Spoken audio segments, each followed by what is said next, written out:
that hit the spot. So here's where we left off last night. We had done a deep dive forensic review of this piece at Tech Policy Press. Tech Policy Press is a highly influential NGO media organization. This is like a real blob shop. And there was a lot of interplay, it still is, between the censorship industrial complex and the government policymakers therein and this little shop called Tech Policy Press. And so we were going over this piece, going over the dozens of for-profit censorship service providers, the trusted flaggers, the disinformation dashboards, the AI scan and ban technology and everything. And we focused in on a few of them.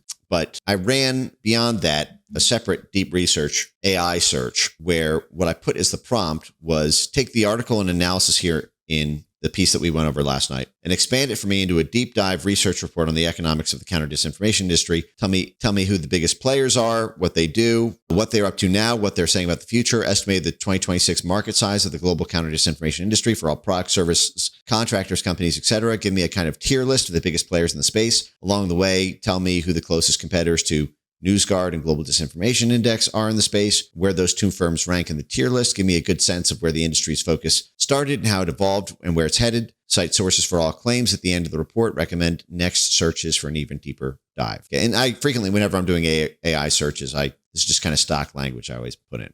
So here's what it spat back after thinking for 49 minutes. 49 minutes. That is a beefy report. Economics of the counter disinformation industry. The counter disinformation industry is not a single clean market. It's an overlapping supplier stack that includes media rating firms like NewsGuard, Global Disinformation Index. They give a poor information integrity score to like Breitbart, The Federalist, InfoWars. And that rating, that low rating, means they get low distribution in news feeds. It means they get cut off from advertising revenue, etc. Ad verification, brand suitability vendors, narrative intelligence companies, takedown companies, moderation, AI platforms, outsourced trust and safety operators, and a small layer of policy, research, and resilience organizations. I actually did the OG slide deck. This is the one with the Mark Zuckerberg boot, the censorship industry and how to stop it. Here was my description, 2018. From 2006 to 2016, censorship was an act. By late 2018, censorship had become an industry. Initially in censorship, there was no money in it, no prestige, and you certainly couldn't have a career specializing in deleting what other people say on the internet. Today, there is a robust and rapidly growing market demand for censorship subject matter experts, censorship technology research and development, censorship impact investors. These are the VCs. Censorship community liaisons with the activist groups. Censorship government and regulatory affairs liaisons with Ofcom and the EU Digital Commission. Censorship regional specialists, so we hyper-target our censorship in India and Poland and Hungary and Peru and Brazil. Censorship network mappers specializing in specific topics.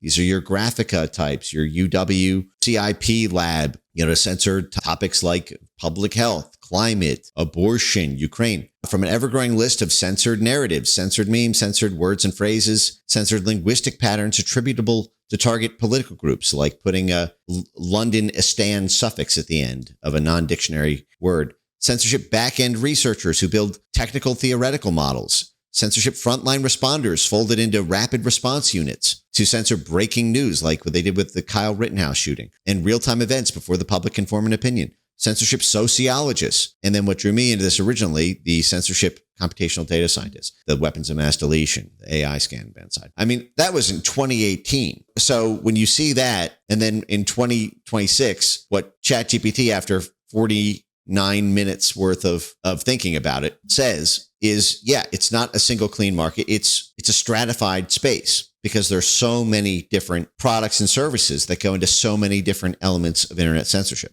And then on top of that, there's another layer of policy research and resilience organizations. And again, resilience is one of those, I did a piece on this in 2022. Resilience was one of my top 10 censor speak jargon terms you need to know. Resilience means resilience against disinformation. It means psychological resilience, psychological inoculation. It means when you're exposed to misinformation, is there a way that we can frame it, that we can use algorithmic design, that we can use labeling, that we can use pre-bunking in order to make you not believe the thing that you're reading? It's an MK Ultra Operation Clockwork Orange type term. But you'll see this, for example, like what the Biden admin had was a National Security Council interagency-wide information integrity and resilience interagency working group that had the State Department, the Central Intelligence Agency, USAID, the Department of Defense, DARPA, I think even Commerce and the Trade and Tech Commission, CISA. And information integrity means censorship, taking something down. Resilience means like propaganda, pre-bunking, manipulating your mind so that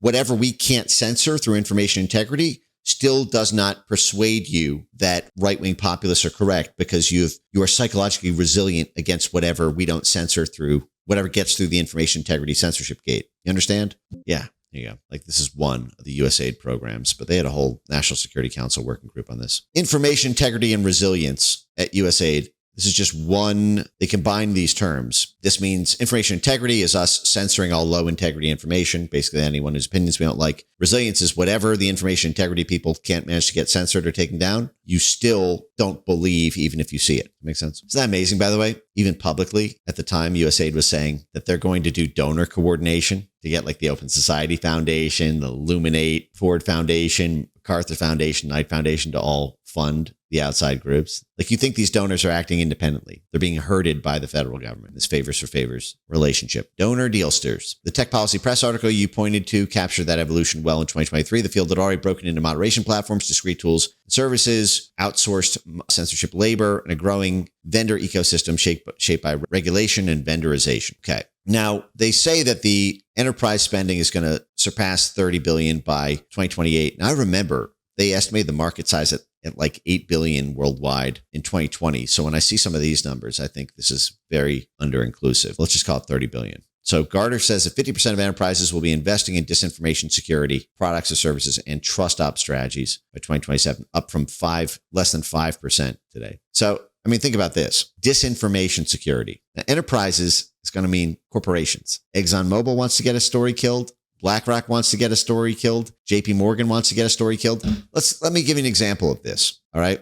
I believe this just happened with the Epstein affair because I remember this made a big impact on me. It was Michael Hayden, I believe, in 2019. It's either 2019 or early 2020, but I think it was General Michael V. Hayden, head of the CIA and NSA, when he was at the Chertoff Group, where he went immediately after running the NSA. And General Michael V. Hayden was talking about this disinformation work they were doing around CISA and the U.S. federal government. Yeah, here it is. How the reputation firm Terakeet failed to fix an Epstein friend's image. This is the one. Yeah. Okay, we're going to go over this in a sec. But I remember Michael V. Hayden had this throwaway comment at some panel forum on disinformation. And this made such a big impact on me at the time, hearing it from him, someone as apex predator as him. Head of the NSA, head of the CIA, 4-star general, and how influential he was on resistance politics at the time.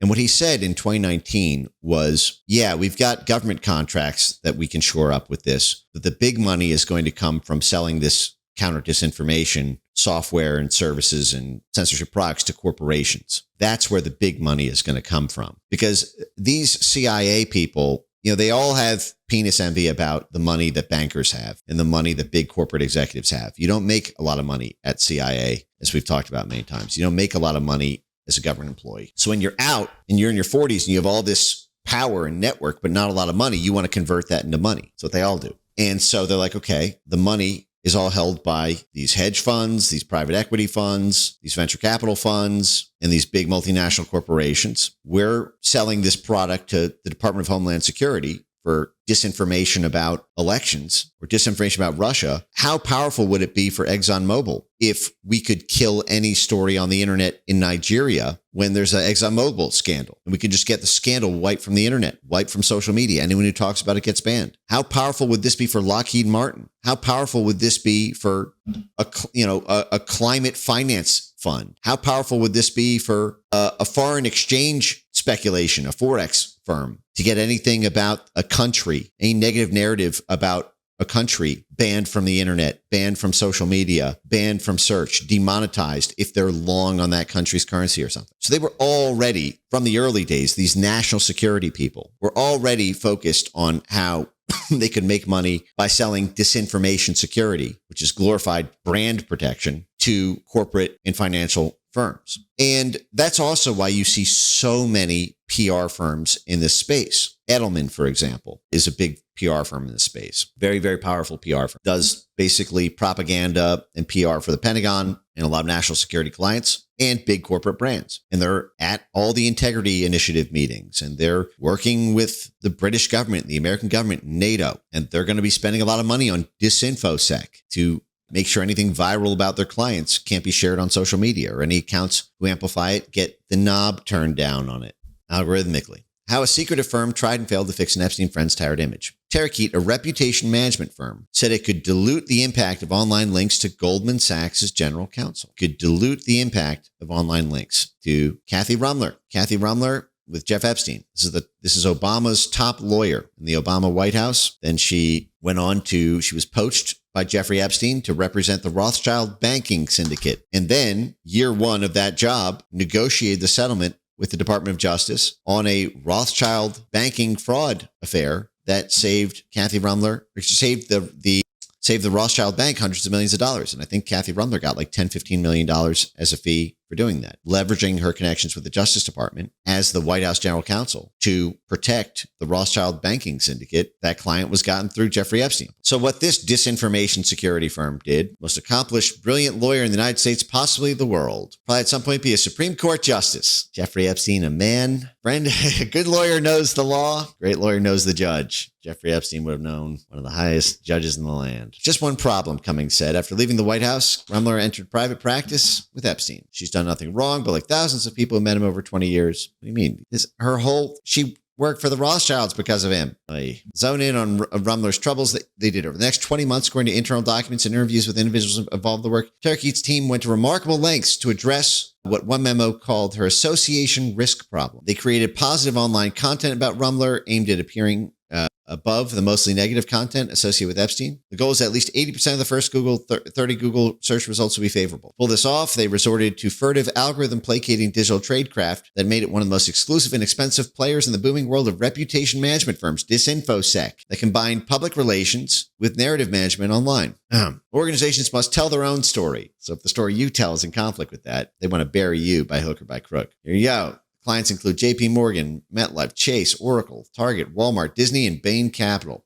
Growth clients wishing to protect their brands. They were dogged by controversy because of disinformation online. Let's see. They occasionally work free of charge, like for the LGBTQ plus museum in New York. Most clients spend $5 to $10 million annually on glorified Jannies cleaning up their reputation online.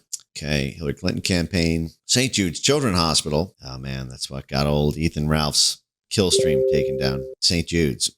Rumler presented a far different challenge for Terakeet. Okay. NDAs. It lost its biggest client earlier that year, so they're excited to have Goldman Sachs because she went on after the Rothschild Bank to be the general counsel for Goldman Sachs, the top lawyer at Goldman Sachs. Okay. So he said, I'll have David Solomon, Goldman CEO's phone number. I will have golf with him. He will be our new best friend. How to win friends and influence. Wow. Solomon was regularly getting dragged in the media. He DJ'd at COVID, during COVID. Set up a personal website, a LinkedIn, redirected to various landing spots, tracking and monitoring, multiple bios. $6 million they got from the UAE. Shit is so shady. Relocated to Washington, rigged the Wikipedia page, Milken Institute, Harvard Kennedy School, CIA Central. UAE paid Terakeet more than $6 million in those 2 years. The Intercept story about the UAE billionaire sunk to page 2 in Google search results. Today, it's at page 5. Buried it. Vista Equity pushed this chapter of Smith's life down as far as possible in the Google search. Then set up a personal website devoted to philanthropic work. Redirect method. Carnegie Hall, World Economic Forum, wherever Smith had made an affiliation. They set up a website. Sweetie and Uncle Jeffrey. So it was working for a while, but then the Epstein files, 3.5 million pages come out, and Kathy Rumler is one of the biggest names, most hits in the whole files. That's crazy. Dan, can you imagine? All right, that's an example of disinfosec. In that case, they don't show any traffic between Terakeet and the social media platforms to get taken down. But would you bet against Terakeet having contacts at Google Trust and Safety, Meta Trust and Safety, Twitter Trust and Safety? Would you bet against them hiring a firm like ActiveGate that does have contacts there so that they can put a disinformation filter on Kathy Rumler? So if you search for Rumler Epstein, doesn't trend, doesn't appear in search results, etc. I wouldn't bet against it. I just don't want to, we don't have time to diligence it right now. But trust ops, not covert ops. It's trust ops. Enterprise spending will surpass 30 billion 2028. Trust ops. Cannibalizing 10% of marketing and cybersecurity budgets. God. World without truth. That's where he makes the statement. False information poses significant financial and reputational risks to organizations. False information. Jesus. Yo, that is crazy. Hey, that's what the legal system is there for. If someone defames you or libels you, you can sue them in court. You can't rip their tonsils out. You can't rip their vocal cords out. A December 2024 Gartner survey of 200 senior business and technology executives found that 72% of respondents identified misinformation, disinformation, and malinformation as very important issues to their executive committees. Chamber of Commerce. 30% said it was a top 5 concern. Trust councils. The book recommends organizations from trust councils composed of representatives from across organizational boundaries led by C-suite individuals from comms, IT, finance, legal, HR, and marketing on trustworthy content. Additional trust nets of companies, technologies, and tools can create tunnels of trust through the internet. 4 levers to combat disinformation. Along with trust ops, Gartner recommends using 4 levers to attack disinformation. Rules, governance, processes, nudges. Oh, so nasty. Look at this. What an infographic. Nudges and incentives. Tools and technologies to debunk false content and deboost it, I bet. Fascinating. I could deep dive every one of these little tangents, but try to stay on task. Okay. All right. How the market formed and changed. The economic logic of the space began with the realization that disinformation was not just a speech problem, but a monetization problem. The McCain Institute, close partner of the State Department, close partner of USAID. And in fact, I just saw something today. USAID cited some seminal thing. Hold on a sec. Let me check my notes on this one sec. Yeah, interesting. Well, if you remember, we did a deep dive on the McCain Institute a couple of times, but most centrally in our 4 Arizona State University Disinfo Lab deep dive streams, because the McCain Institute is tightly associated with the Arizona State University. McCain Institute tried to make media literacy a national security issue. If you remember this, McCain Institute, media literacy, national security. They tried to say basically censoring populist news sites is a national security issue. Media literacy as a national security imperative, McCain Institute. Misinformation is a threat to national security. Election directors, the National Association of Media Literacy Educators. Pointer, the CIA conduit funded by the State Department that runs the International Fact-Checking Network. this is probably going to be a military thing. Matt Masterson, this number 2. CISA Censorship number 2, who became Director of Information Integrity at Microsoft. OneWeb, IREX, CI Research Council. Damn. Applied Research Center for Narrative Studies. No, it's not operations. It's applied research. Damn. I never actually watched this video. Let me add this to my research notes. Motley Crew. Framing the issue. Media literacy was national security. That's how you make it untouchable. No, you can't defund the censorship organization. Our national security comes from. Their update on the disinformation economy. The disinformation economy. I call it the censorship industry. They call it the disinformation economy. Same shit, same toilet. Wow. All right. Of course, John McCain was, for 25 years, the head of the IRI, CIA's Republican branch. Okay, 2016 Macedonia fake news websites, 2020 elections. There was pro-Trump misinformation on Facebook. All the same shit. Online advertising. Yep. Oh, that's where I saw Internews cited this report as part of its justification for its Media Viability Accelerator program to get Group M and John Montgomery, who we talked about last night, to get them to redirect ad flow from right-wing conservative and populist websites to blob shops.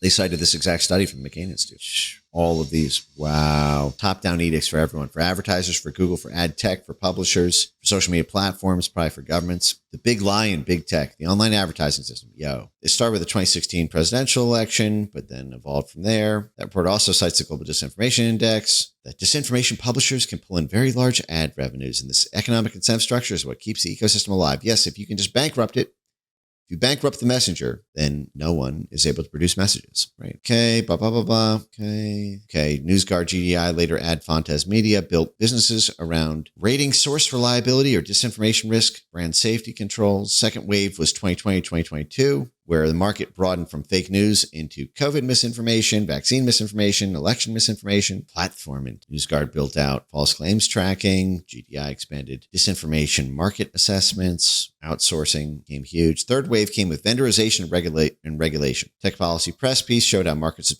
were being reshaped by platform reluctance to build everything in-house after layoffs. The EU's DSA made everything made out-of-the-box compliance more valuable. DSA started applying across the EU. Feb 2024, became mandatory in the US, July 2025, which gave birth to startups, consultancies, and censorship platform vendors with a regulatory tailwind. Okay. Current wave in 2025-2026 is more about controlling AI and enterprise reputation risk for private companies. So they've really shifted into controlling what ChatGPT and Gemini and Claude and Grok spit out as the result so that you can't get any based or honest opinions from your AI. And this tracks exactly with what I've seen. All the Stanford Internet Observatory exiles are all in the AI content moderation space now. At the same time, the field is facing a serious U.S. political backlash. Meta, GEC shut down, FTC pursuing suits against NewsGuard, GDI getting BTFO'd, the NED disavow. It's really two industries living side by side. Double Verify, which does ad tech censorship, $750 million in 2025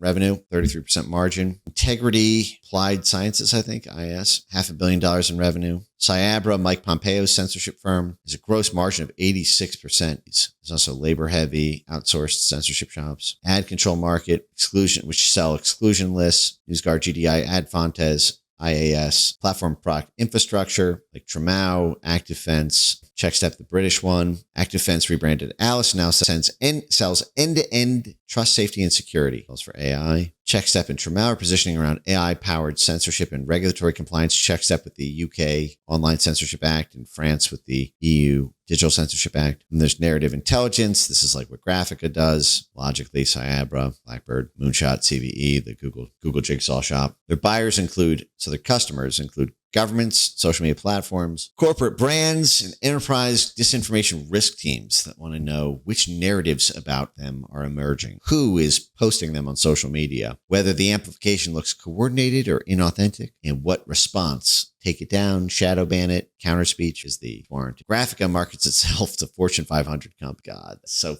fucking sick. You start off as a CIA and special forces contractor, and now you're selling that same fucking shit to Disney. Okay, biggest players. So Double Verify. So the biggest money in the space is for ad censorship, which is also why I've been emphasizing advertising stuff so much in the past. Claire Zhao, the Censorship Professional Association co-founder, DHS senior advisor, CTO of Moonshot CVE. Oh, and the CFITC, the DHS task force co-founder. Look at that. 10 Downing Street, German Marshall Fund and Atlantic Council. And NewsGuard in 2026 pushed its ratings into ChatGPT and Gemini. Oh my God. So Microsoft and Google are now using NewsGuard ratings.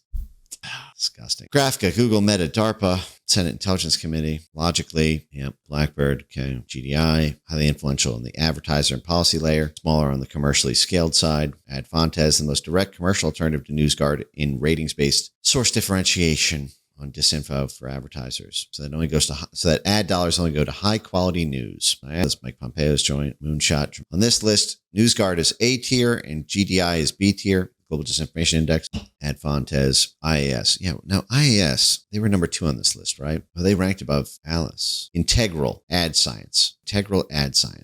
So they make $500 million a year flagging misinformation to advertise. Damn.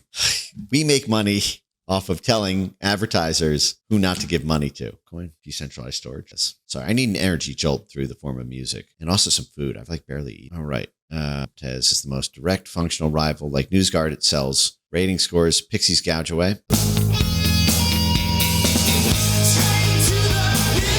So in ChatGPT's analysis, they stress that both NewsGuard and GDI occupy a politically and legally exposed part of the censorship industry because the FTC, Andrew Ferguson. Remember, we did that whole stream about a month ago on the FTC versus NewsGuard, the FTC versus the ad conglomerates. Remember, that was the big white pill victory stream a month ago that we did on this. What's really interesting is ChatGPT in its assessment is noting that NewsGuard and GDI occupy this politically and legally vulnerable to like right-wing conservatives or independents or, anti-blob leftists or whatever, that to sue them over tortious interference or for, a right-wing government to crack down on them because what they do is so explicit. But it notes that kind of the same thing could be done through a vertically integrated end-to-end value chain, disinformation services chain run by Alice, Integral Ad Sciences, DoubleClick. So it's kind of interesting. Seems like that's probably where the move is going to go. I could see a world where IAS the ad revenue censor folks, because this was an interesting part that I thought was actually, I wrote down in my notes here, where it says IAS and Double Verify, Integral Ad Science and Double Verify are the bigger adjacent competitors to NewsGuard and Global Disinformation Index, and also make a lot more money, right? IAS and Double Verify are both multi-$100 million a year in revenue companies because they sit inside the actual mechanics of digital ad buying. And then IAS partner with GDI. So it's like GDI creates the rating list, but then IAS and Double Verify actually directly connect to the ad tech. So in theory, like IAS could just buy GDI or develop its own in-house GDI type news trustworthiness labeling service and eat their lunch. I'm sure that because they're competitors with each other for the same clients, the same pool of money. This is like what started happening in the university sector. Everyone was always like, when I first came on the scene publicly in 2022, and everyone was like shocked at all the videos and documents that I found with all of them bragging about what they were doing. And everyone used to say in the comments, like, why would they brag about this? This is unbelievable, this clip. Why are they bragging? This is unbelievable what they say in their documents. And like, why would they confess this? Why would they say this out loud? And my answer was always, no, you don't understand. They need to brag because they're the Stanford Internet Observatory is competing against the MIT Media Lab, the University of Washington Center for Informed Public, the Harvard Shorenstein Center, the Harvard Kennedy Center, the Harvard Belfer Center, the Vanderbilt University's lab, the Berkeley Data Lab, the Yale, the GW, the American University Peril Lab. They're competing against 80 other universities, 100 NGOs, and 16 private for-profit censorship companies, all for the same grants and contracts. They are bragging about it because they want to be known as better than their competitors. They fear losing money to their competitors in the censorship industry. Then they fear a political backlash from you because at this point in 2022, you ain't done shit, and they've been doing this for 6 years. They didn't think if they bragged about it, A, you'd notice, and B, you'd do shit. This was before the Elon acquisition of X, before the Jim Jordan committee avalanche of subpoenas and hearings started, before the Twitter files, before the defunding, before the political scandalization, before it became a campaign. All of that. They were doing that for 6 years, and nobody said shit between 2016 and 2022. So 2020, 2021, 2022 comes around, and you got a pool of $1 billion in grant money alone, and then another $1 billion in contract money, and then another $5 billion in foundation money. Who's going to get the money? The people who brag the loudest about about just how much censorship they've done and how good they are at getting things taken down. But what's interesting about this is now that there is this political and legal backlash, you probably see a move for vertical integration at IAS and Double Verify, where they're building their own in-house teams rather than using scandalized firms like GDI or NewsGuard. Even if that's a lot of legwork, even if that means they need to catalog 100,000 news sites on the web, because then there's no news report about it. That's not what they do exclusively. It's just it's the essential part in the kill chain, because that's what feeds the kill switch in the ad tech. But we just do advertising end-to-end services. Oh, this little office with 14 employees, you're gonna make all this noise about that little part of it. It's a smaller, more furtive surface area of attack, so that the conversation becomes about the whole thing, 90% of which is functionally necessary for advertisers. And now we're just quibbling about 10% of what they do rather than 100% of what NewsGuard and GDI does. Nasty. We really need to deep dive. I wonder if all the shady CIA characters around NewsGuard are also at Double Verify and IS. Like, I wonder if Kroll, I really want to do a Kroll 9/11 series. It's so fucking insane. Yep. What's DV? Oh, Double Verify. Okay. The headwinds are real. Yep. Okay. We know that. The best synthesis is this. The industry started by trying to defund bad publishers, matured by trying to help platforms censor at scale, and is now becoming a broader market for all trust infrastructure, source reliability, media literacy, narrative intelligence, AI provenance, brand protection, compliance systems. So that future probably belongs less to standalone truth labels and more to vendors that can plug directly into ad systems, AI stacks, legal compliance regimes, enterprise disinformation risk. Future. This was too politically and legally scandalous, so they're going to launder it into this. Yeah, that checks out. I want to check out this History of Trust and Safety project. I think this will be fun to go through the Censorship Professional Association's internal history of the censorship industrial complex.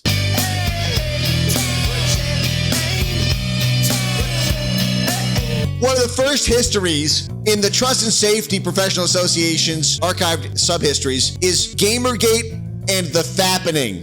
Front and center in their own internal history of the censorship industrial complex.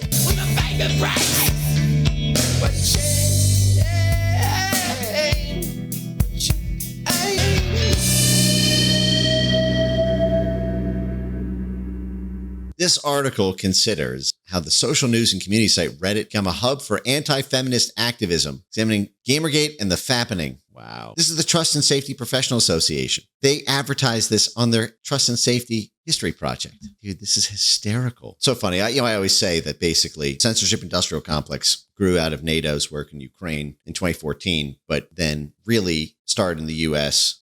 Like in the 2015-2016 primordial soup of the 2016 election, and driven the same people focused on Russiagate and Russian disinformation were the same scarred people from Gamergate. So in a way, like Gamergate played this very integral role. I've done like 1 million posts on this. I used to back in the day. I used to emphasize this a lot. Basically, it's Russiagate versus Gamergate. But like all these people, Joan Donovan, all these people, they're always telling their scar stories from Gamergate.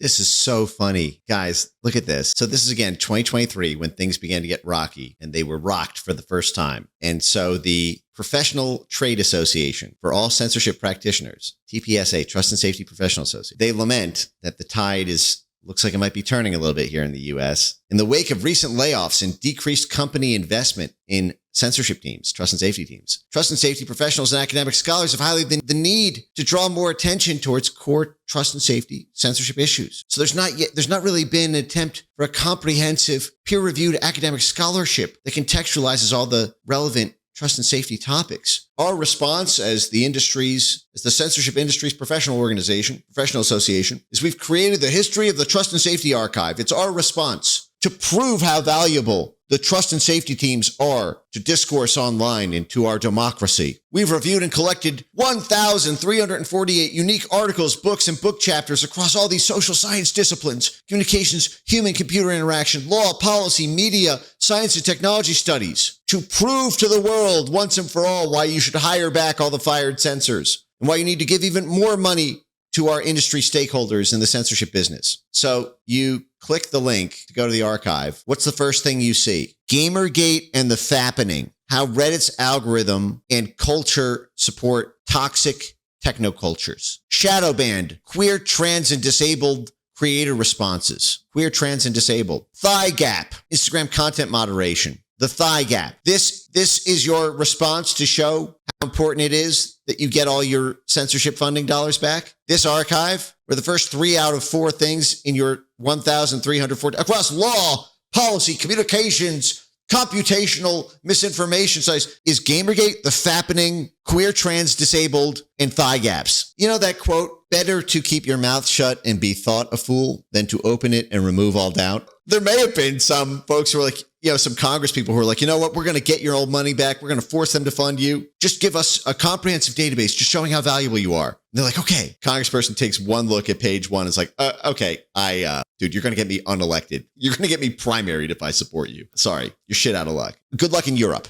Okay. Maybe the EU will fund this. Oh, look at this. This one is from 2006. So they describe it as gatekeeping like it's a bad thing. Oh, that's so funny. 2006, they would have been against online gatekeeping. Gatekeepers, 2006. Let's see if I can. Censorship-resistant publishing systems. Yeah, back when the State Department used to call for censorship-resistant publishing systems. I remember those days when you guys used to be anti-censorship because you were trying to drive up media support for CIA. And so funny. So funny. You might want to leave that history out, by the way. Again, I don't mean to be your advisor on fundraising, but pro bono tip, showing how you used to be exactly against the thing you are now. Might want to, since you're professional censors and all, might want to scrub that one from the history book you're telling. We could mine this forever. Parallel infodemic. Semi-automated content moderation workflow for humanitarian situational assessments. That's a trip. We're running a USAID CIA operation. How do we automate the workflow to censor all? Account deactivation and content removal. Guiding principles and practices. Accountability. Accountable algorithms by Kroll. Josh Kroll. Is he part of the Kroll family?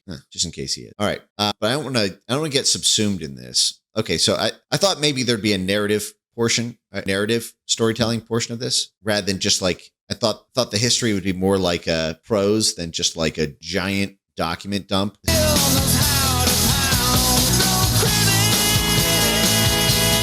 All right, let's get back to, I think that's probably all we'll do on this history project. I just wanted to check out one quick. They cite articles written about it. Data from the History of Trust and Safety Project reveal that governance precedents issues date back, on fraud and spam platforms, crisis of legitimacy. Of course. Could it be any other way? Who's the one they promote as writing this article on the Trust and Safety History Archive? Arizona State University. Just a researcher for the History of Trust and Safety Project at the Trust and Safety Foundation and a PhD in disinformation at Arizona State University. It's all so tiresome.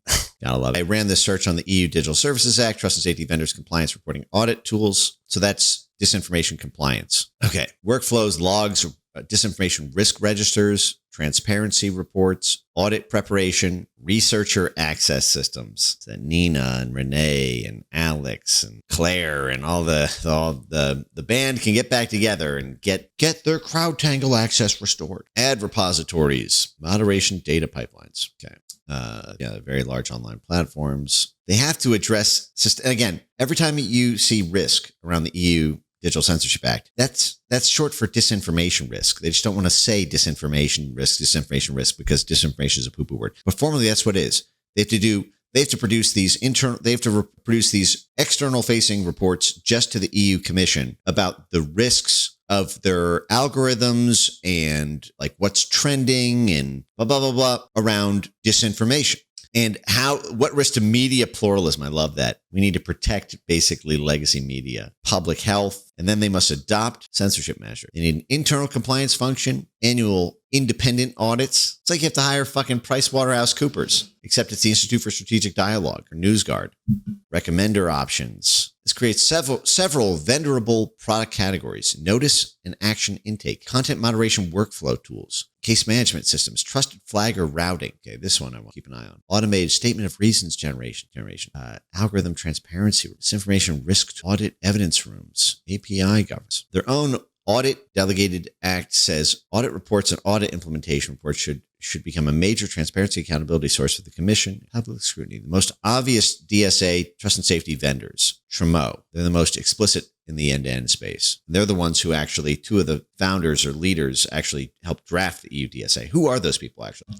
I meant to look this up. So I have a weird feeling the Biden State Department was working with Tremo. I have a weird feeling that the Biden National Security Council was working with this French company. NEMA is their platform. Blue Sky, of course, the Eurosky plot is search for. I wonder if we get an inside look of what that dashboard looks like. Curious. CheckStep explicitly says it's DSA tool. Platforms manage. Online safety compliance checklist. Illuminate Tech. CheckStep identifies Illuminate as an ex-regulator built compliance. Of course, all of the regulators, just like with Tremo, ex-regulators then go on to start regulation compliance for-profit companies with captured markets because of the regulations they passed. Disgusting. So it looks like both of the main firms for this, Tremo and CheckStep, both operate the exact same way. This is really interesting. So this is the worst case scenario. The best case scenario is a investigative journalist, because it means the story is bigger, but it's the worst case scenario for humanity. So I'm going to call this the worst case scenario. So Tremo, best case scenario was Tremo was this old company that had been around for 70 years, and it did a lot of these tangential services around digital governance, automating workflows, yada, yada. And then they hear that the EU Digital Censorship Act is about to come out. And so they create an office to take their skill set in that other thing and just say, we're going to do it for compliance with this new law. But no, they were actually launched in 2021. So Biden wins the 2020 election. 2021 is the peak year of untouchable power of the censorship industrial complex in the US and around the world. And just the year where the money spigot was infinity. And so they launched then in 2021 solely, explicitly and exclusively around the premise that online platforms needed regulatory infrastructure for content moderation. So they were purpose built for this. Now, I was trying to negotiate from the State Department the U.S. response to the EU Digital Censorship Act, the EU DSA and the Digital Markets Act, the DMA, in January 2021, fighting my own office and the European counterpart. And as I'm trying to warn the White House about the threat of this new law from Europe, they are launching a private for-profit business to make hundreds of millions of dollars off American companies having to pay them in order to comply with the disinformation monitoring and disinformation takedown rules of the EU Digital Censorship Act. That's incredible. And also for the UK version, which was like the same day. Incredible. So you know the Biden State Department is going to be working with. You just know it. USAID's going to be working with these people. They're going to be using them for all sorts of operations. Like the Biden White House, National Security Council, State Department, CIA, USAID, DOD, they all would have had a vested interest in pumping up this French censorship company, Trumau, in order to wipe out all of the Biden administration's political enemies in Europe and at home that are hosted by American tech platforms. So I bet you they back-channeled a shit ton through this group. Trumau said it achieved profitability in 2024, worked with platforms including Blue Sky, raised 3 million euros from Origa Cyber Ventures and G&D to accelerate NEMA. Now it's getting into the AI grift. Tech Coalition, not just a counter disinformation company, do all the Illuminate Tech is adjacent, but more UK Online Censorship Act focused. Trumau is more full stack, trust and safety moderation, plus DSA, OSA. Yeah, but how come? Okay, very interesting. You must be so frustrated, Mike. I used to be so frustrated, but God willing, and who knows for how long, but for the time being, it's actually way less frustrating because when I find these things, I have a big network of folks who can take action on it. I don't feel helpless anymore when I see this. I think, okay, how can I convert this into some work product, some briefing, some viral set of posts, some written report, some bill or legislative amendment, and then work that to the finish line. And knowing that, having done that so many times now, every new thing I see, I'm not like, oh, no, I'm like, and in a way, everything, all the ways I got burned at first, the first 7 years of this, like that's sort of like made me what I am, I guess. In a way, it was like a blessing to have gone through that. I mean, it's shitty. I wish it went the other way, but I don't spend time thinking about that because you can't change the past. And in a way, like there's a silver lining to every cloud. Character development. I saw this really funny cartoon. Please give him the love of his life. No, I'm sentencing him to another toxic woman. This is for character development. Okay, love of his life. Give him another toxic one. No, God, Okay.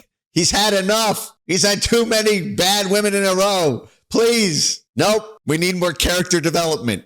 He's not ready. He needs more shitty things to happen to him before his character has been molded into the counter-censorship super soldier he needs to be. Calm down. Hey, I know how old he is. I made him. Okay? This is for character development. I know what I'm doing. I'm doing this because I love him. I love him. Send in the toxic bitch. Send in the toxic bitch.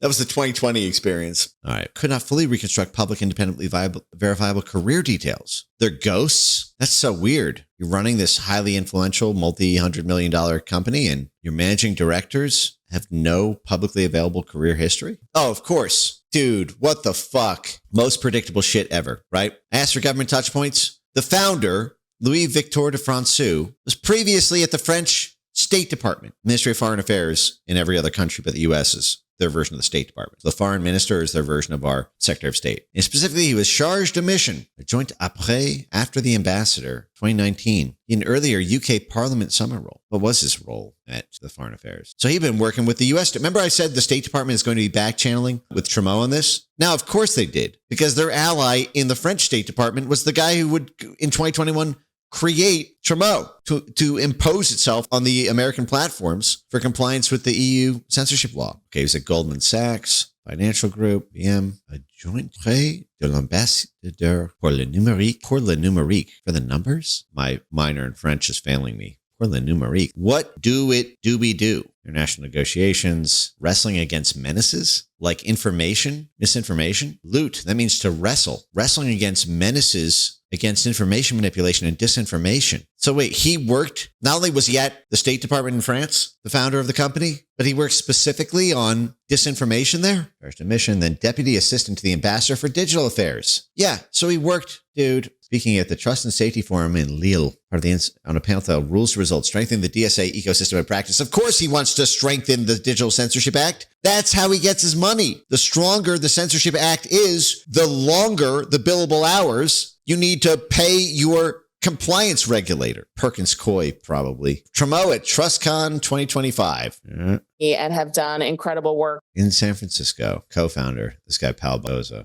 Rapidly growing in 2025. No need to reinvent the wheel. Just keep regulating. Wow. So just making some notes. Okay. Centralized platforms. Regulatory sandbox. Yeah. Kids online. Yeah, sure. Back to this shit. Okay. Trust and safety. Institutional leaders, regulators, platforms, NGOs, and research. Of course. Of course. Of course. Online games, platform social networks, dating apps. No misinformation in your dating apps. Very interesting. On this page, I know. Go and check out. No way. Took it down? They took down the agenda? Did you? If I can recover it. See if I can find. Not been archived. Trey Gay. Yeah, this is Trey Gay. 4 years old. Hate Aid. That's the German censorship industrial complex one. DG Connect. They're I think a big funder there. Launched in 2021, based in Paris. Remember, Paris just raided X and seized all their files like 2 weeks ago. Ariga Cyber Ventures, Ventures, personalities, names. Let's see if I don't get hit by the speed thought police for, okay, raise the money. Digital Censorship Act database, tracking digital services. Coordinators, trusted flaggers. They track the trusted flaggers. Guess that's why Hate Aid was there. Enforcement actions, trusted flaggers. Who the actors are, where they're based, what they focus on. Internet hotline in Hungary. Gee, I wonder if these are anti-Orban zealots. Germany. Yep. Stiff tongue. Institutionally trying to kill the AfD party at every turn. Romania. I wonder what the Organización Salvati Copi thought about Caitlin Georgescu. Greece, Austria, Lithuania, Italy, France, Germany. Hate Aid. Jesus Christ. Hate Aid. Dude, the head of Hate Aid had their passport, had their visa. They were kicked out of the country because of how bad they are in the censorship industrial complex. And they're a trusted flagger given the ban hammer by the European Union. It's crazy. I make a note of that, actually. I believe they're credentialed by the EU, but they may also be credentialed through Tramo. That's a trusted flagger. Okay. Their description is the same post. Its mission includes cybersecurity, promoting regulation of online content, strengthening France's influence in digital affairs. Of course, she was the ambassador, government. She's appointed director of the mission French Tech, focused on startups, lack of political support. Harvard MBA, BCG, political journey. Oh, Henri Verdier. Guess he's the guy that Francois worked for. This would have been his boss. Director of Digital and Information Systems from October 2018 to 2025. Ambassador for digital. So this is who the State Department would have had the most. Crazy. The whole time and set up. This guy's going to be a head trip. Also deep dive, Verdier. I think who this guy is going to answer a lot of questions about. Okay. Henri Verdier. There it is. Yeah, he did the Christchurch call, of course. In late 2018, the manipulation of information, false information in elections. It's a dedicated foreign disinformation body, Viganum. Came later in 2021. Man, it's exactly what I was predicting. It all happened according to the exact chronology. Mid-level. Tell me more about I want to know more about these VCs funding. Do a deep dive. Tell me everything about career associations. Verdi is role in public information disinformation. His links to the U.S. State Department, USAID, Head/News, Land Council, DFR Lab. Bet you spoke at the Council. Carnegie and downloaded symbols. Oh, there's something from Spiral here. Filecoin Foundation. Bye. Oh, he was a philosopher. Another Ellsworth Toohey. Okay, he left after 7 years of being the censorship czar of France to be the general director of the foundation INRIA. What's INRIA? The National Institute for Research in Computer Science and Automation, Weapons of Mass Deletion. Of course you did.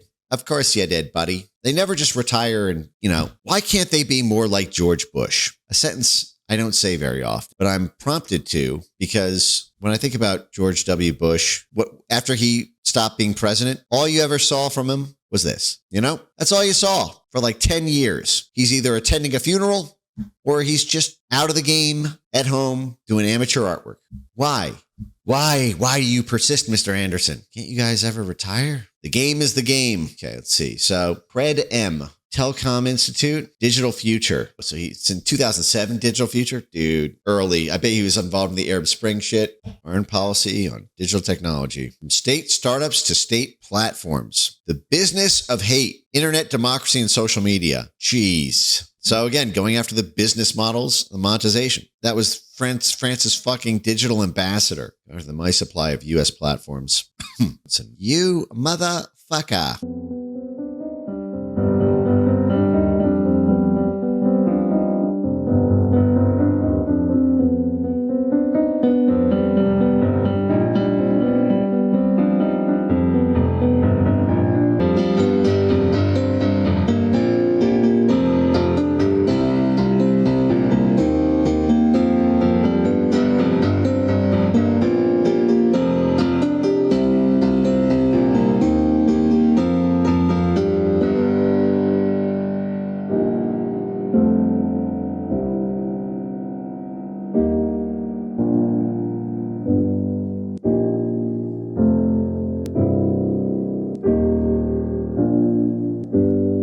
That's incredible. So the fund that gave them this most recent 3 million euro infusion, the VC fund cited the current geopolitical landscape is the reason for funding a platform content moderation company. Basically, the more money they give to Trudeau, the more France geopolitically can use leverage against the United States through the EU DSA. Of course, a cybersecurity VC. Fuck you cybersecurity hoax. But of course, they all started there, right? That was the only thing in cyber you were allowed to do legally. And now it's cyber censorship.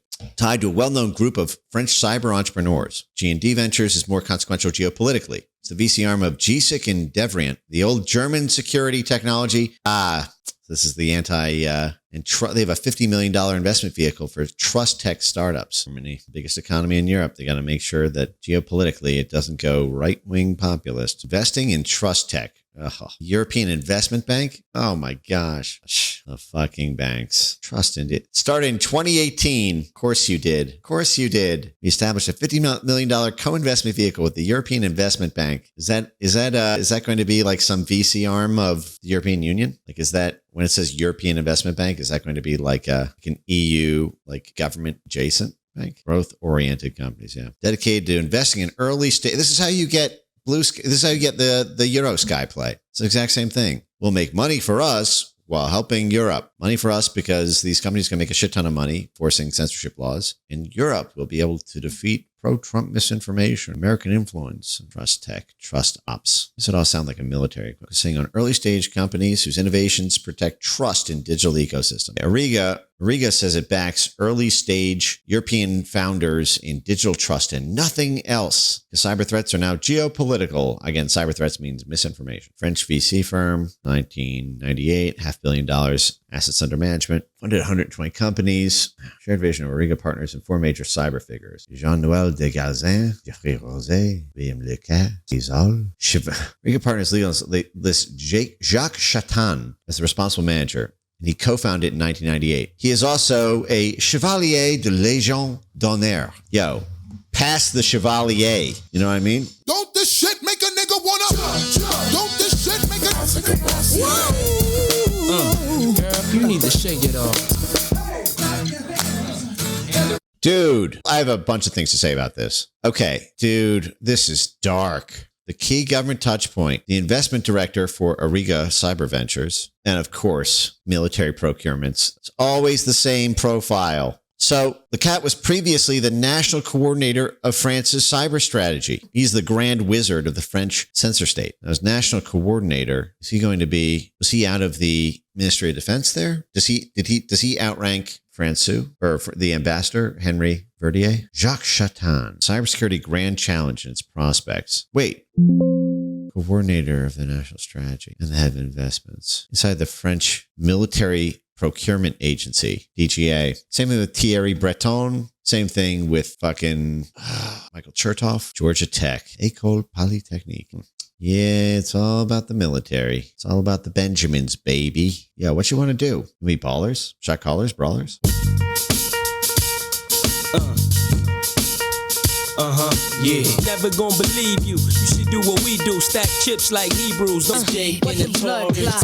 Wanna rumble with the B, huh? Throw a hex on the whole thing. About the Benjamins, baby. Wow. So EIB is the official lending arm of the European Union. Fuck, it's full. This is what I mean by interagency coordination. Like, think about that. They've got the French government, the British government, the European Union, Europe's military, NATO. They've got the European banks giving money to the European private sector companies. It's so fucking coordinated. Every layer of it is doing their part for the common collective censorship complex. Government money, funding. Wow. So the investment bank is social infrastructure, green content moderation. NEMA. See NEMA in action. Yeah, I do want to see NEMA in action. Centralizes the moderation workflows. Global leader in making the internet a safer place. Look at it. Here's your dashboard. Hi, Sebastian. There you go. What happened to that? Here you go. See NEMA in action. Wait, I want to schedule a meet with Craig Thompson. Can you e-meet with us right now? Wait, where was our dashboard? All right. So here's your dashboard. Since your last login, 114 reports and 9 appeals have been added to your queues. Hello, corporate monkey who's been hired to just click a button and decide whether or not someone else's speech lives or dies. Number 1 in the queue is hateful conduct, hate speech, hate speech. View the hate speech. Let's get started on taking it down. Your stats. You censored 163 posts today. It took you 3.5 hours. 38% of your time was spent looking at titties. 27% of the time, 44 of your posts were basically French people opposing illegal immigration. But again, this is what you'd expect. Notice that basically hate speech is the largest substantive category. Notice child abuse, what they say in what they lead with, and so we're protecting kids. Notice how that's 2%. Nudity is completely apolitical. No one has a problem with taking down nudity. Nudity is not a political statement unless you are, the Free the Nipple movement, which is not exactly, Is that partisan? Is that politically partisan? Is that really, do political campaigns rise and fall in the balance of whether or not you're allowed to free the nipple? No. The number one substantive category is hate speech. And the thing we're protecting kids, that's 2% for Sebastian today. This is Trumeau. This is what the French government and the European Investment Bank funded as a way to censor the internet across Europe and attack American tech platforms and political movement, right-wing political movement. Censorship. Fiona says, how'd I get on the team, Mike? Had a meeting with Craig. I'm in. I know you guys fell asleep, but me? I'm from the spiral school of hard knocks. They don't sleep, we don't sleep. 1 billion content pieces moderated monthly. 1 billion posts censored monthly. Jeez. End-to-end architecture. Optimize it. Real-time insights. Yeah. Simplify compliance. Keep up with the regulations. The same regulations you guys drafted, right? And so much more. Look at that. OpenAI. Damn you. Strengthening independent remedies and risk mitigation under the disinformation risk under the DSA. Nasty stuff. White papers. Eurocodes. Reducing the burden of data exchange. They set a new benchmark. Partnership, collaboration, checklist. Gosh, here's a checklist of everything you need to do. Get your calendar for when your censorship reports are due to the government. Industry fees regime. Should I do this? Our online safety compliance calendar consolidates major platform relevant regulations across the EU, UK, and Australia, mapping key dates and milestones in a single view. I want to do this, but I don't want to. Let's see if I can. Is there a way that I can get this online? Get me a copy of that. Would actually be really interesting just to show the public. Look at all the regulations. Look how many calendar days are filled with having to comply with foreign country censorship acts. I bet you that's a really interesting calendar. I can give them an alt ID, but I still feel like I'll be tracked or something. I don't want them to know I'm onto it. Okay, wait a second. OGP. Fuck, that's how they did it. That's right. They co-chaired it. Okay, wait, we got to get back to the main thing. And we need more music. Scat. Yes, we are still on Frog Watch, Fiona.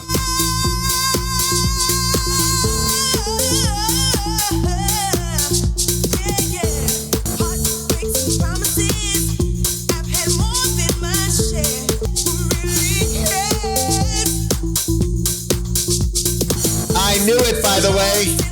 I told you this motherfucker was going to be on State Department and USAID funded shit. Do I ever miss?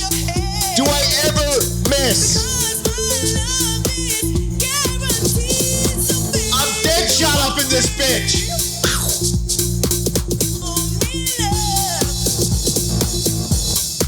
Your boy don't miss. I can sniff it. You think you can sneak that fishy shit by me when I got a nose like this? Did you check the side profile? You think I'm not gonna sniff that shit out? I know when you're funded by the State Department or USAID, I will find you.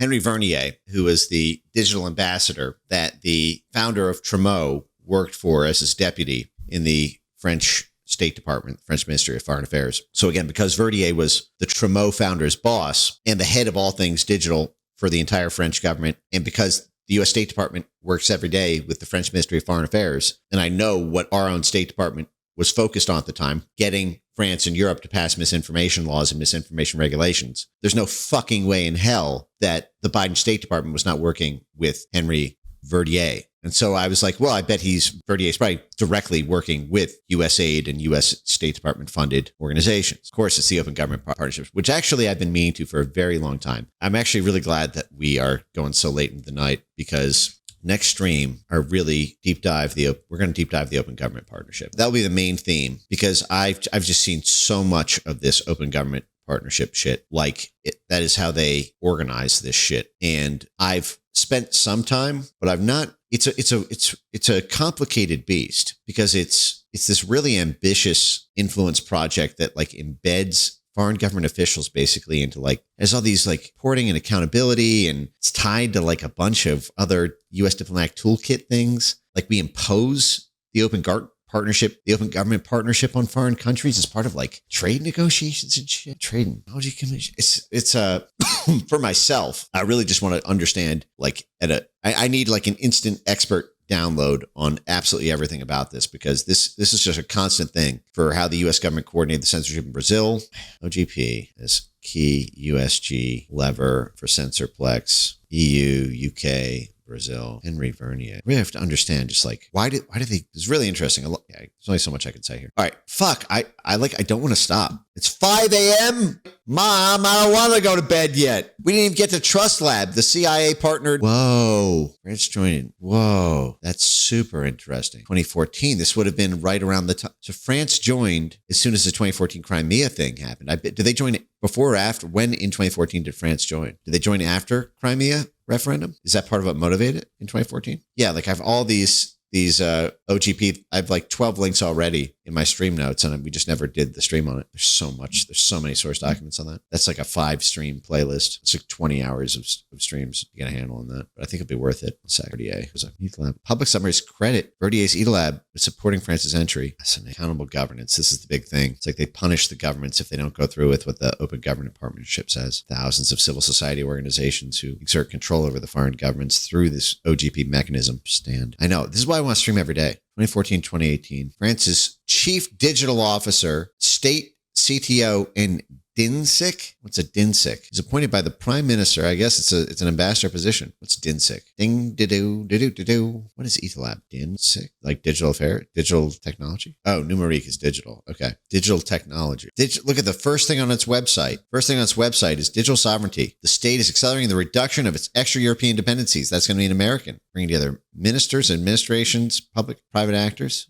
Front page is digital sovereignty, weaning off. This is how you're going to see the blue sky shit. It's released from Windows. Favor of Linux. They're divesting from Windows. They're all moving to Linux. No. On the flip side, they're French, right?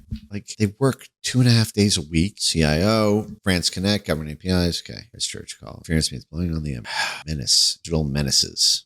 Digital threats to elections. Look at that. Romania. This has turned out to be fucking fake. Now Germany. Disgusting. Also, yeah. You just know that U.S. Democrat oligarchs are backing this shit. Oh, let's see. Did we end up getting a copy of that calendar, by the way? Let's see. Okay. I'm sure he spoke of this. Yeah, the Open Government Partnership is funded by the State Department, USAID, Luminate, Omidyar, Ford Foundation, Open Society Foundation, the EU, the Alliance for... Oh, wait, no, that's the... Is the Alliance? It's not co-chair. Couldn't find downloadable. Well, I did find the public resources. It's gated. Damn it. How to build a career in censorship. Integrity Institute, Trust and Safety Partnership, Emile Francois from Graphico, Katie Harbath, Mike Yul Roth, everything in moderation news. Get it? Everything moderation. Why is that? What's your question? LATAM, Trust and Safety, Speed Mentorship for Latin America, for Brazil. Go away. Safe Harbor at the Trust and Safety. Dang you, Wayback Machine. Okay. All right. Very last exercise for tonight. You guys ready for the home stretch? The sun is coming up. All right. The very last thing is Tech Policy Press. I asked it to do a blob adjacency assessment using my proprietary methodology. I said to the AI, pretend you're me. I want you to think what I think. I want you to feel what I feel. I want you to make love how I would make love. And I want you to just pretend you're doing this assignment, which would take me a month. I want you to do it in 49 minutes. Check my messages on Tremo. Okay. I will. You download the calendar? Dude, this magic moment. You guys ready for the anticipation? Spiral. Spiral is my tank. I'm in the Matrix. Spiral is this just an anonymous muscle dude in a tank top in an operating room with 6 different monitors and like the New York Stock Exchange ticker tapes going through, but it's just like enemy propaganda. I'm like, tank. He's like, operator. So I was like, what do you need? I'm like, guns. Lots and lots of guns. There's a phone booth, 3 blocks. It's on 47th Street. You can make it. Thanks, Spiral. All right. I'm going to check out the French the French disinformation regulation compliance calendar. I need it. This might be the thing that saves the world. Okay, all right, let's check this out. Here we go. This magic moment. This magic moment, so different and so new, sweeter than wine. Basically, it's got the trusted flagger deadlines. It's got, your algorithm reporting requirements, your trusted flagger reporting obligations, your regulator reporting obligations, your disinformation risk assessment reports, the audit reports from the platform auditors. And then it's got all this week breakout. Yeah, look at this. Look at this map. Now, the industry fees thing is really interesting because it's Australia. Industry fees is probably going to refer to fees that social media platforms have to pay to the news industry. You need to calculate how much you need to pay the New York fucking Times equivalent in Australia or USAID funded media blob shops. You see that? Really weird. So you see how it says like the industry fees regime is very interesting because this, I think, is going to refer to this one. 100 from Linda. I fell asleep. Mea culpa. I will be more loyal. I promise. Hey, there's something a little bit wrong with you if you haven't fallen asleep yet. It's 5:40 in the morning, and we have just been high-octane autisming through the night after 5 hours yesterday. So, yeah, Australia's new soft power bargaining codes to start spreading globally. This is the news media bargain code, which pushed Google and Meta to inject $140 million into the Australia news media ecosystem. Now, Canada and the UK are expected to pass bills on this. Whatever happened to the vote on Brazilian law? What is the current state? Let me open a new chat for this. What is the status of those bills, laws that were then pending in Canada, UK, Brazil from that 2023 article? Because nothing. They're literally robbing. They're just forcing. You're saying you're getting this advertising revenue. You need to instead give it to Blobslop Media so that trustworthy media has a sustainable business model in an era of fake news. Okay. Actually, really cute. All right. The final exercise, again, come back to this. The Tech Policy Press had to do dossiers on all 24 of its staff, board members, and fellows using your operational definition of blob adjacent to mean documented ties to foreign policy, national security, democracy promotion, disinformation policy ecosystem you described. Agencies such as USAID and CISA, institutions such as NED, Carnegie, Atlantic Council, DFR Lab, adjacent policy hubs such as Just Security, Brookings, Freedom House, CDT, the Global Network Initiative, and EU-facing digital governance organizations. This is public records biography-based ranking and not an allegation of wrongdoing or covert coordination. You don't need to tell me, buddy. Good boy. You don't need to. Yeah, that's right. Cover your ass. But we both know that ass is bright white and shining, and it's showing all for the world to see. But yeah, I know you gotta be legal. It measures documented institutional proximity, not intent or ideology. You can leave it unstated here. Citation. It's just they're about us. Okay. A second caveat. The top of the ranking is relatively high confidence because the evidence is direct and explicit. The bottom half is more tentative because many people on the roster are primarily journalists, academics, or civil liberties advocates. So for those people, low blob adjacency does not means I did not find a document tie in the sources, not that no tie exists. Good. I have trained you well, my little AI. It means you just have not looked far enough yet. All right. The ranked order. Wow. Surprise of all surprises, Dean Jackson is number 1 at Tech Policy Press. Ned, Carnegie, Atlantic Council Fellow, the American University Peril Center. They call it a security center. It's the Peril Center. It's the Disinfo Center. He worked for the House January 6th committee on the role of social media platforms in the January 6th insurrection. Motherfucker. And then wouldn't you know, Ashley Failer, former USAID communications manager in USAID's Office of Digital Technology. I knew there was no chance in hell. I was like, I recognize Renee, I recognize Dean, but I bet you all these people are blobbed up. And there's definitely going to be someone from USAID here. How do you have a 24-person censorship shop without someone who worked at USAID? So here we have it. Oh, they just pulled the bios. And look at that. It's too perfect. It's too perfect. Please stop. Stop being so perfect. USAID Censorship Office, CISA, the Censorship Center at DHS, and got a master's from Johns Hopkins University, where she wrote her thesis on the intersection of social media platforms and student activism.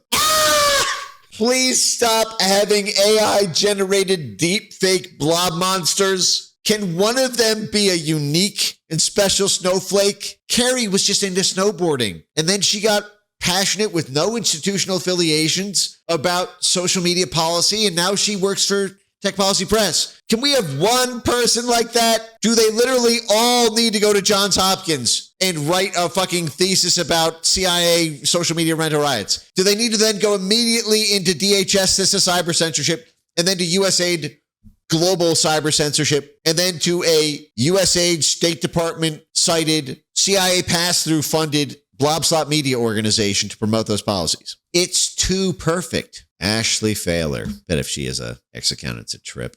It's like, wow, these people are really influential in government policy. Yeah, they all worked in those government offices and just rotate back and forth. Now, the people who work in those offices, if they want good press about what they're doing, they're going to do what the specialized trade industry journal media wants them to do about, hey, we recommended this. If you do this, you're going to be famous in the press. We here at Tech Policy Press are going to write a sparkling write-up about how you, Chris Krebs, took this brave, bold action.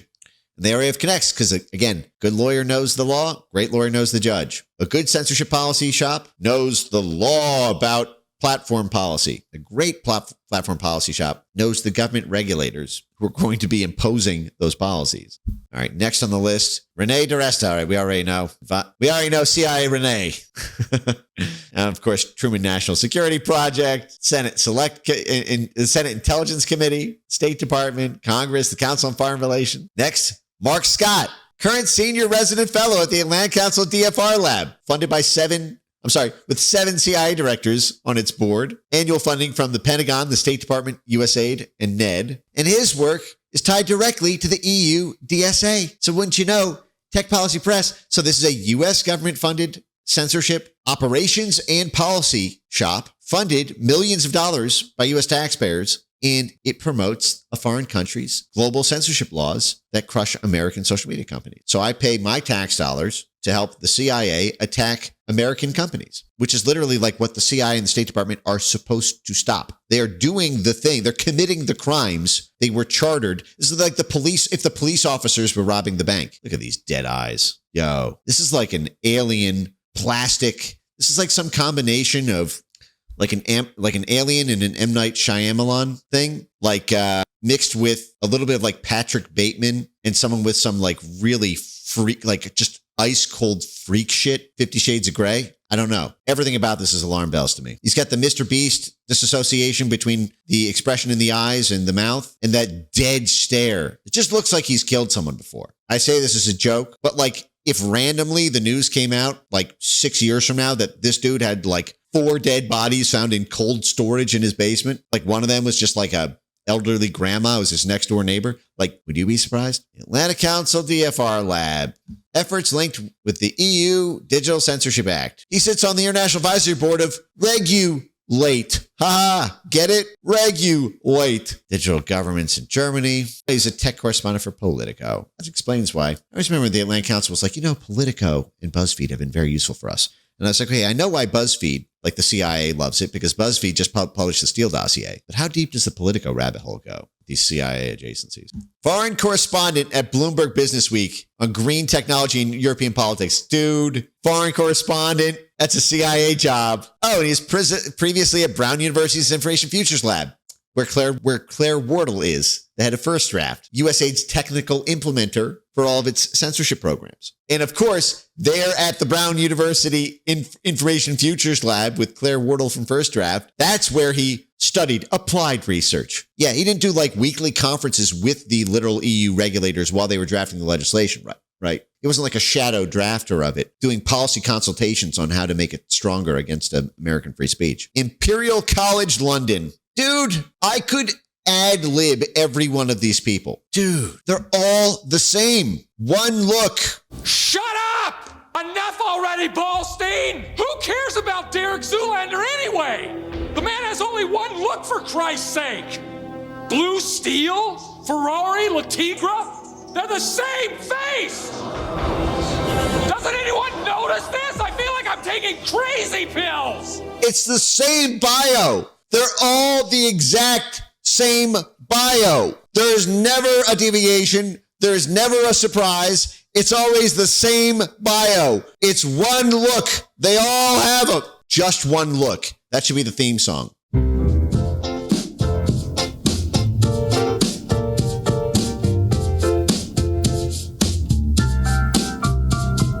Just one look. That's all it took. That's all it took, man. One look. All right. We're getting to the end here. Courtney Rash, Brookings Fellow with Norm Eisen, former Freedom House campaign manager. Freedom House, created by the CIA to do pro-free speech. And then as soon as the 2016 election happened, they switched into dinging countries' freedom score if they didn't have anti-misinformation laws. It actually dinged the United States, this U.S. government-funded CIA pass-through, because it did not have as robust safeguards against misinformation as Europe was building. Oh, by the way, published through SEMA.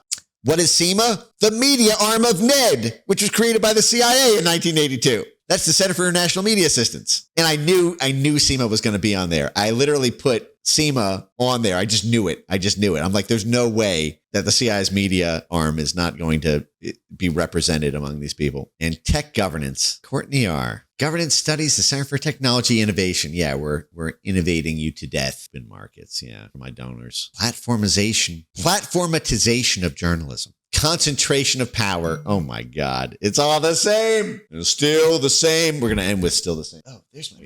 No, that's... Yeah. So this is all... So her job is going to be about stealing money from technology companies to give to blob-slop media outlets. That's her whole job. When she says the platformatization of journalism, it's going to be like the adverse impact of big technology companies concentrating control over the digital advertising revenue market and the consequences of trustworthy media having to compete against non-trustworthy private citizens with no journalistic standards, and resulting in a concentration of both political and economic power in the hands of a few small private technology companies, with the socio-judicial equitable outcome being a redistribution of power from the technology companies to media companies like mine, Tech Policy Press. So there should be industry costs imposed on them, like in Australia and Canada and Brazil and the UK. So which means we need to come up with a bunch of legal fucking bullshit to get some dumb monkey in Congress to sponsor. And then we're going to organize 40 NGOs associated with Brookings to cheerlead.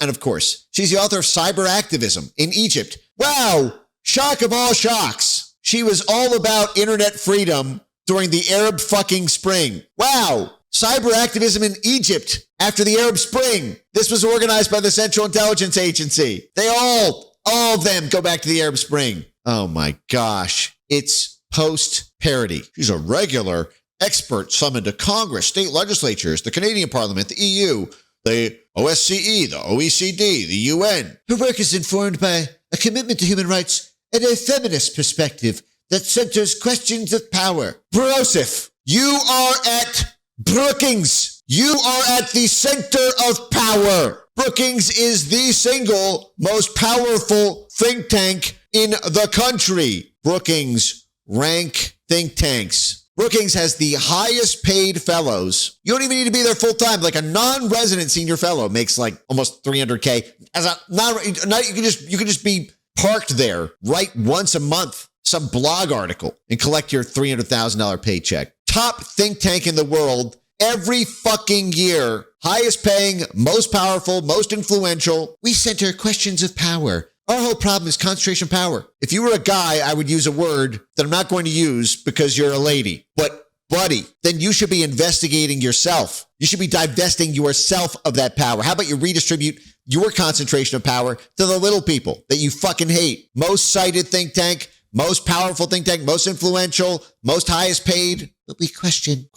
I center questions of power. I help my powerful donors, sponsors, and put me honors. I help them get more power by coming up with some humanitarian, feminist, fucking bullshit reason to sell to the press and to policymakers and to left-leaning politicians so that they'll implement some law that gets you guys, my hedge fund and private equity sponsors, more money. What a racket. Yeah, I was just, for no reason at all, where is she from?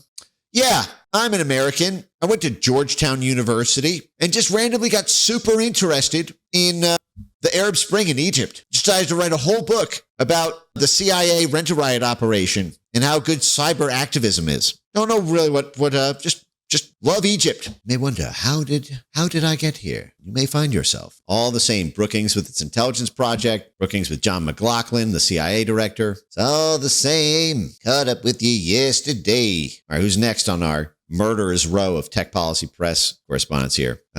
Jacques Laperouque, Deputy Director of the Center for Democracy and Technologies. National Security, folks. Senate Subcommittee. Very inconsistent basis. CDT is absolutely awful. CDT is it's like one NGO that houses, it works very frequently with the PCIO out of Carnegie, the Partnership for Influence Operations. But CDT wrote that big, 230 page, 80 NGO wide coordinated, how do we enforce counter misinformation during the 2024 election cycle. And it's actually where I got a huge number of clips and leads and scoops just from mining CDT. It's insane what a rabbit's nest this place is. Program fell at the Open Technology Institute, an open society, open technology, Harvard Law. Okay. I'm sure that there's way more on this person, but we are at 6 hours in this stream and I got to go to bed, but I have to finish the list. Okay. The Strauss Center is in Texas on propaganda and technology. Just Security, which is a giant rabbit's, like a CIA rule of law, like rattlesnake's nest. NYU, of course. They have the big tech lab there. Open Technology Institute, another one at New America. New America, which was Anne Marie Slaughter, right? The State Department, and the cold killer, and the New America is Anne Marie Slaughter, right? I see. I've run this search before. Yeah, she was the former director of policy planning staff at the State Department. That was George Kennan's position at State Department. That coordinates the overt policy of the State Department with the covert policy of the CIA. This is where Jared Cohen got his start, at the policy planning staff, before he did CIA work during the Arab Spring and then went on to start Google Jigsaw. And now he's at Goldman Sachs with Kathy Rumler. Yep, New America. She's still the president. The fucking State Department CIA. I mean, so two of them are now person of the nexus between the State Department and CIA officially. I can't even say unbelievable because I wouldn't believe it if it was anything other than this. EU public affairs background, political systems, Greece. This is where you're going to get. I bet you the Agora. Is it the? I think it's called Agora. SNF Agora. I wonder if he has any ties to SNF Agora. SNF Agora, Greece thing. Also Australia, European Journalism Observatory. Open. Yeah, it's all open. Oh, Reporters Without Borders. They were coordinating all that shit with USAID, funded by USAID. So he was on USAID payroll and State Department payroll. Curious who's got ties to this Agora, right? All of them. Executive Director of, next was Liz Caroline, focused on EU digital and industrial policy.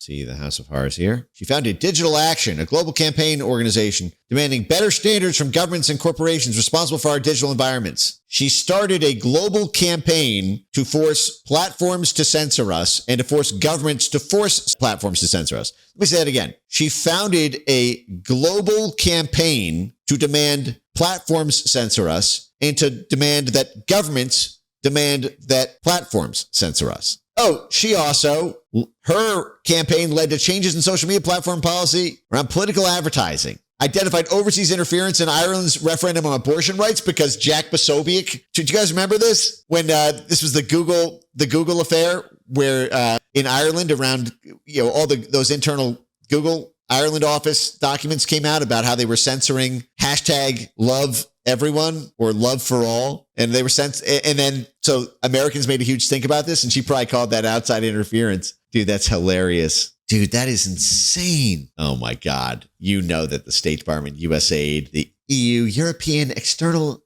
Action Fund was funding all this shit around her work. Know it. My humble music recommendation. Okay. For $2 from Spiral. I am ideologically committed to ending with, the heck was it? Oh, still the same. Bob Seger. But I will put yours on while I sweep the rest of this. Sweep, sweep, sweep. Yeah. All right.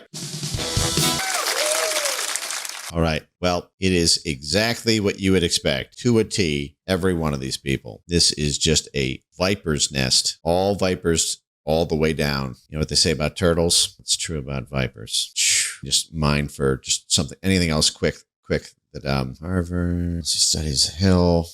You missed Tatiana Diaz. How could you put her low on the list, dude? Did you read that fucking bio? Go NatSec. Okay. All right. We've now mined it. It's awesome. I think that's good for tonight. Wow.